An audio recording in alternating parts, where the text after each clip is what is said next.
ఒక sweet love story అయితే ఉంది ఈ చాక్లెట్‌కి. చాలా స్పెషల్. ఇంకా ఈ చాక్లెట్ స్టోరీ ఏంటంటే 6 ఇయర్స్ నుంచి లవ్ చేస్తున్నారంట. ఫైనల్లీ వాళ్ళ ఇంట్లో వాళ్ళు ఒప్పుకున్న తర్వాతే మ్యారేజ్ అయితే ఫిక్స్ అయింది. తన కాబోయే వైఫ్ కోసం ఒక సారైతే ఈ ఆర్డర్ అయితే చేశారు. అలాగే ఈ చాక్లెట్ ఎందుకంటే తన బర్త్‌డే వచ్చిందంట.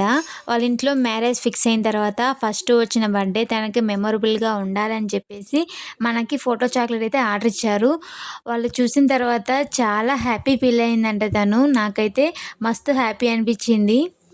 ఇక మీ అందరికీ తెలుసు కదా! నాకు ఏ ఆర్డర్ వచ్చినా కూడా నేను కాంప్లిమెంటరీగా కొన్ని చాక్లెట్స్ అయితే వేస్తాను. కానీ ఈ ఆర్డర్‌కైతే కొంచెం స్పెషల్‌గా ఉండాలని చెప్పేసి వాళ్ళ మ్యారేజ్‌కి నా తరపున గిఫ్ట్‌గా ఒక అమ్మాయి, అబ్బాయి ఉండేలాగా చాక్లెట్ డిజైన్ చేసి వాళ్ళకైతే ప్రెజెంట్ చేశాను. మీకు కూడా ఇలాంటి స్పెషల్ చాక్లెట్ అయితే కావాలా? స్క్రీన్ మీద కనిపిస్తున్న నంబర్‌కి మెసేజ్ అయితే చేసేయండి. అలాగే వాళ్ళ రివ్యూ చూడండి ఎంత మంచిగుందో.